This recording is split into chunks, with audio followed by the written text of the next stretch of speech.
Halo, halo, apa kabar? Semoga selalu dalam keadaan sehat walafiat dan tetap semangat. Bung Rocky, secara mengejutkan ini Presiden Prabowo mengambil langkah yang eh, ini banyak orang ya pasti tidak berduga-duga karena Presiden sudah meminta persetujuan kepada DPR memberikan abolisi kepada Tom Lembong, mantan Menteri Perdagangan yang baru saja divonis 4,5 tahun penjara dan kemudian amnesti kepada Sekjen PDIP Hasto Kristianto yang juga divonis tapi 3,5 tahun penjara dan DPR sudah menyatakan setuju. Ya, pada akhirnya ada semacam kecerahan di dalam sistem politik kita karena Presiden Prabowo mengajukan penghapusan hukuman abolisi pada keputusan dari pengadilan terhadap hukuman pada Hasto dan Tom Lembong. Dan itu jadi semacam gempa bumi politik kecil yang resonansinya tiba di Solo, udah pasti itu. Jadi kita mulai membaca bagaimana sebetulnya politik itu, panggung belakang itu lebih menentukan dari panggung depan. Dan di dalam kondisi ini kita mengerti bagaimana Presiden Prabowo karena opini publik, tekanan terhadap sistem pengadilan kita akhirnya memutuskan untuk memberi penghapusan hukuman sehingga dua terdakwa tadi atau dua terpidana tadi akhirnya bisa lepas dari tuntutan hukum tuh.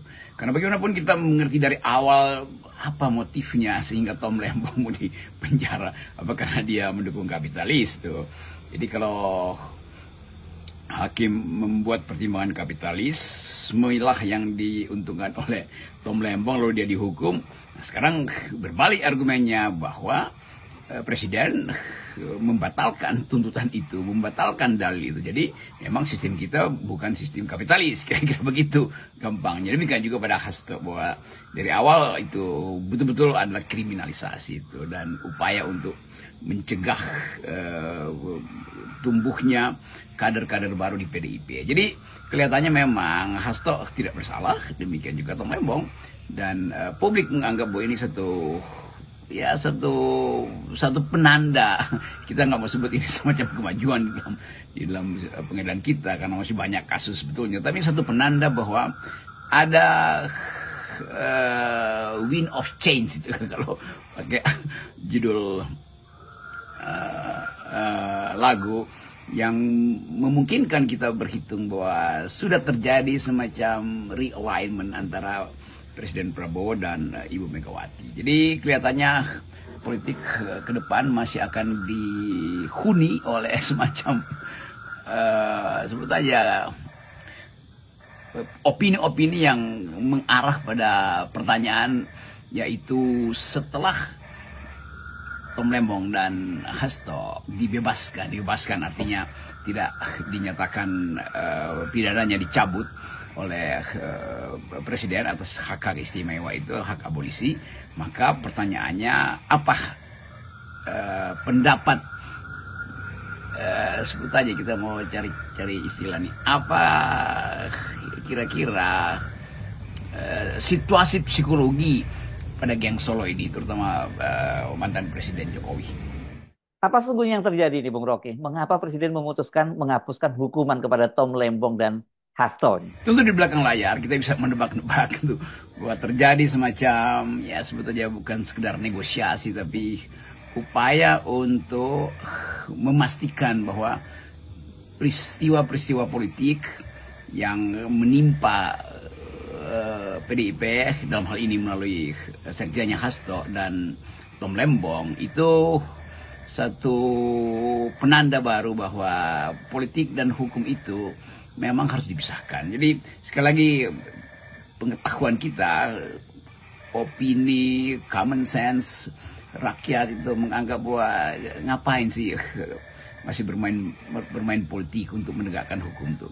Jadi kelihatannya ada kesadaran baru atau pengertian baru pada Presiden yang melihat bahwa kriminalisasi itu kalau itu didasarkan pada persaingan politik akan memperburuk proses politik ke depan. Sementara Pak Prabowo lagi sibuk sekali untuk mengamankan anggaran, mencoba mencari investasi, dan berupaya untuk menampilkan profil luar negeri Indonesia yang selama ini dianggap sebagai kurang bergaul di dunia internasional. Jadi kelihatannya Presiden mau memastikan bahwa keadaan di dalam negeri harus stabil supaya ada aktivitas global yang bisa dijadikan alasan Presiden menginginkan Indonesia dilihat bukan sebagai negara yang sekarang sudah disebut sebagai negara yang kehilangan kemampuan menghasilkan keadilan, negara yang sudah disebut sebagai menuju pada otoritarisme. Jadi ini dibalik oleh Presiden Prabowo, dan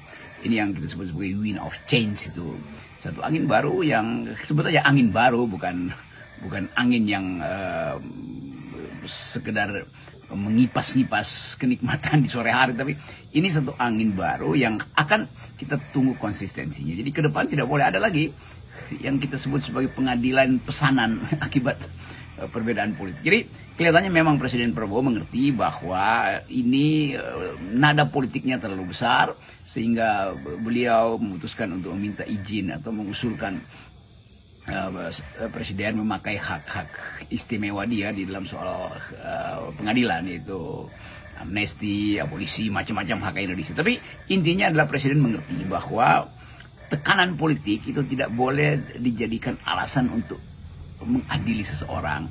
Perbedaan politik hal yang biasa, tetapi jangan dijadikan itu sebagai forum balas dendam. Politik nggak boleh ada balas dendam, karena politik itu adalah kecerdasan untuk bernegosiasi, berdiplomasi, sekaligus kecerdasan untuk saling mengintip strategi. Jadi itu dasarnya kenapa kita ingin supaya hukum itu jangan diandalkan pada kekuasaan. Jelas sangat menarik. Ini kita terus mengikuti apa yang terjadi setelah Tom Lembong dan Hasto ini dibebaskan. Ini kan kita tahu lah, ini melibatkan segitiga Jokowi, Prabowo, dan Megawati. Tom Lembong tentu ada faktor Anies, tapi yang penting kita perhatikan adalah faktor Hasto dan tadi itu segitiga permainan politik antara Jokowi, Prabowo, dan Megawati. Ya, tentu orang bertanya tentang apa atau bagaimana keadaan sebetulnya konstruksi politik setelah Hasto dan Tom Lembong itu akhirnya dipulihkan hak politiknya, karena pidana yang diancamkan itu bisa membatalkan hak politik itu. Jadi sekali lagi kita mau coba melihat bagaimana interplay antara kutub Jokowi, kutub Megawati, dan kutub Presiden Prabowo tuh. Dan secara gampang kita bisa mengerti bahwa memang dari awal Ibu Mega tidak mau beroposisi, tetapi ingin mendukung secara kritis, kira-kira begitu. Dan sekarang Ibu Mega pasti akan mengatakan kami mendukung pemerintahan Prabowo, karena soal Hasto yang memang menjadi batu sandungan hubungan politik antara Ibu Mega dan Pak Prabowo ada soal Hasto. Jadi soal Hasto selesai, nanti di PDIP yang lagi berkongres pasti udah tahu dari awal sebetulnya hasil atau dukungan PDIP pada Presiden Prabowo itu akan diucapkan menutup kongres di Bali itu. Jadi sekali lagi kita tiba pada satu konklusi baru bahwa kehidupan politik sebetulnya hanya soal negosiasi, dan soal negosiasi ini selalu dikaitkan atau didasarkan pada kalkulasi perimbangan politik. Dan Presiden Prabowo tentu membutuhkan dukungan PDIP, dan pada saat yang sama tentu geng Solo akan kecewa tuh. Tapi itu biasa aja tuh. Jadi kelihatannya memang setelah Pak Prabowo datang ke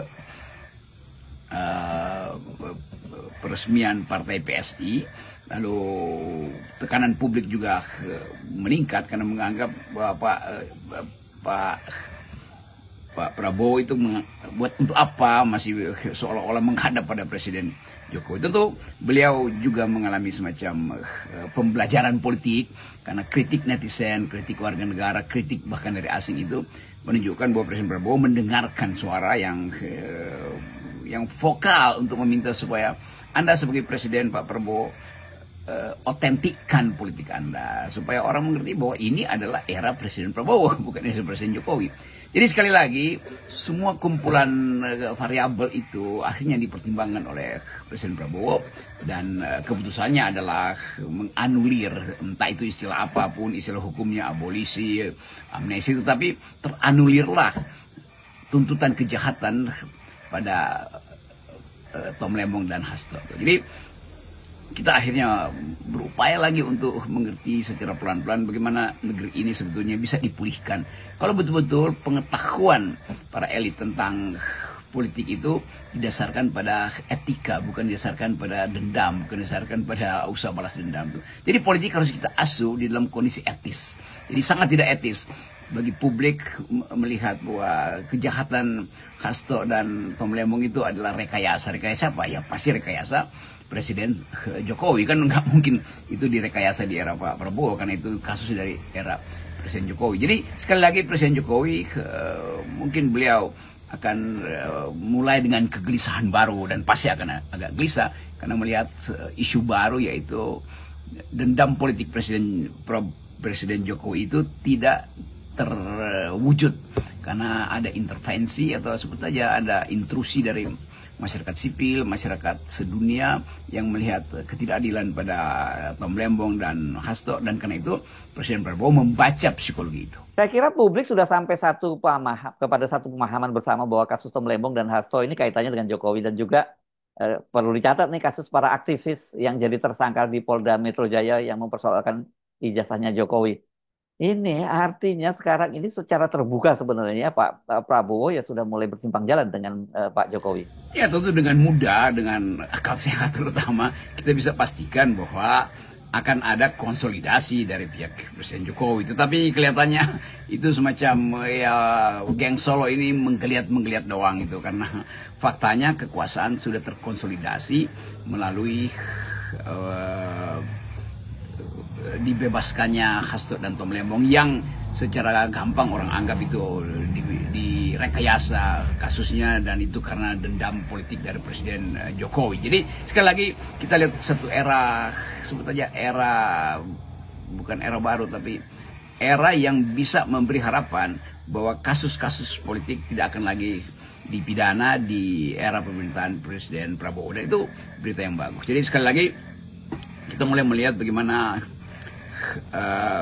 posisi Presiden Jokowi pada akhirnya makin lama makin lemah, bukan karena dilemahkan oleh kalkulasi politik, tapi dilemahkan oleh semacam perangai beliau yang tetap ingin cawe-cawe. Jadi kelihatannya memang ada semacam kesadaran politik dari publik untuk menekan, dan tekanan itu pasti akan berlanjut pada isu Fufufafa, pada isu ijazah palsu itu. Jadi mungkin sebagian orang merasa ini tukar tambah supaya ijazah palsu juga berhenti, supaya Fufufafa berhenti. Enggak, itu lain lagi soalnya, karena isu Fufufafa dan isu ijazah palsu itu adalah isu publik yang sudah menetap, yang terkait dengan pengetahuan yang tak mungkin disebutkan, atau semacam insight yang ada di benak masyarakat Indonesia bahwa Presiden Jokowi memang berperangai politik pembohong. Jadi itu yang terjadi. Jadi sekali lagi kesempatan ini juga mungkin sebaiknya dipakai oleh Pak Jokowi untuk mengendapkan peristiwa pembebasan Tom Lembong dan Hasto yang adalah musuh politiknya, supaya beliau bisa, ya saya nggak mau pakai istilah bertobat, tapi beliau mengerti bahwa kekuasaan udah tidak ada pada beliau. Jadi ambisi beliau itu hentikan saja tuh. Jadi ambisi untuk mendorong dinastinya berkuasa terus itu kan bertentangan dengan akal sehat tuh, dan logika publik itu menganggap jauh banget sih. Kenapa 2 periode itu tidak cukup? Kenapa mesti bangun dinasti? Dan dinasti itu adalah sesuatu yang melanggar etik demokrasi. Jadi sekali lagi kita coba baca keputusan Presiden Prabowo untuk memberi amnesti atau memberi abolisi atau memberi penghapusan hukuman pada Tom Lembong dan Pak Hasto. Itu bukan semacam orang akan anggap wah berarti Jokowi kalah. Bukan, itu kita mesti melihat dari sisi pengertian Prabowo terhadap penegakan hukum. Kan itu aja dasarnya, bukan untuk sekedar mengirim sinyal bahwa PDIP dan Prabowo akan berhadapan dengan Jokowi. Enggak, justru sebaliknya, bahwa kita mengerti bahwa Presiden Prabowo bisa memisahkan antara tekanan politik dan penegakan hukum itu. Jadi urusan Prabowo dengan Jokowi itu urusan lain lagi itu. Tetapi sekali lagi sinyal itu akan mempengaruhi psikologi Jokowi. Jadi apalagi kalau Megawati mengatakan kami mendukung pemerintahan Pak Prabowo, tentu di dalamnya ada tanda kurung pemerintahan Prabowo ya, bukan pemerintahan Prabowo Gibran. Walaupun secara administrasi memang itu pemerintahan Prabowo Gibran, tetapi kita mesti lihat dari segi uraian politik yang selama ini dijelaskan oleh Ibu Mega bahwa dinasti Jokowi itu sudah bukan bagian dari kepentingan politik PDIP itu, karena mereka sudah dipecat dari partai. Ya saya kira itu yang bisa kita sebutkan hari ini, bahwa ada era baru, yaitu era dimulainya keotentikan kepemimpinan Presiden Prabowo. Semoga itu berlanjut terus. Hanya itu yang bisa kita ucapkan. Salam akal sehat. Salam akal sehat.